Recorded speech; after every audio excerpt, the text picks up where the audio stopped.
In this video, I am going to show you how to fix Spectrum modem blinking blue and white. So a blinking blue and white line on a Spectrum modem usually means the modem is trying to connect to the Spectrum network but hasn't completed the connection yet. If the light keeps blinking for more than 10 to 15 minutes, there is usually a signal, activation, cable, or outage problem. The first thing that you'd like to do is check in all your cable connections.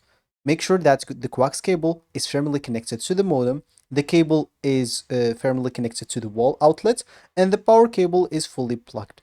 A loose coax cable is one of the most common causes for that. If that didn't work or didn't do any change, just check for or try to restart your modem first. This may solve some problems. So unplug the modem as an example, or waits for example 30 seconds or 60 seconds, then plug the power cable back on into the modem. Then you'll have to wait for the equipment to reboot. The modem may need several minutes to connect or reconnect, so give it some time as well. If that still haven't solved your problem, just make sure to check for the service outages on the Spectrum. Go to the website, and if the light continues, open the Spectrum app or the website and check for the outage in your area. Check Spectrum service status page. If there's no outage or if there is an outage, you simply have to wait until Spectrum fixes it. If there is no, as example, outage, again, because since it is one of the most common problems, just check again your coax cable on the outlet. Check or try, as example, another coax outlet in your home, remove any unnecessary splitters, tighten all the coax connections, and because a weak signal can prevent the modem from locking into the network. So if that didn't work as well, just try to activate or verify the activation. If this is a new modem, make sure to open the Spectrum app and complete, or as example, the website and complete the activation, then follow the step instructions. If you haven't activated your modem yet, you may have or you may still have the problem.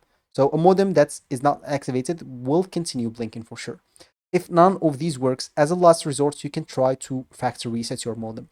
So you'll find a small hole with a reset text. Just go and find a paper clip and you will need to put it inside that hole and hold it basically for 15 seconds, 10 seconds, and then release it and wait for the modem to restart. Of course, some modems will have not a hole, but they will have like a button where you'll have to click instead of putting something inside it, like a paper clip. And of course, you'll have then to go through the activation again if you reset it or if you factory reset it. And if none of these works, just try to contact Spectrum as example throughout the website or the app. Because probably it will be a Spectrum problem and they may need to reprovise as example or reprovision the modem, check the signal remotely, or schedule a technical or a technician visit. And yeah, that should be it for me in this video. That's how you fix your Spectrum modem blinking blue and white. Thank you for watching and goodbye.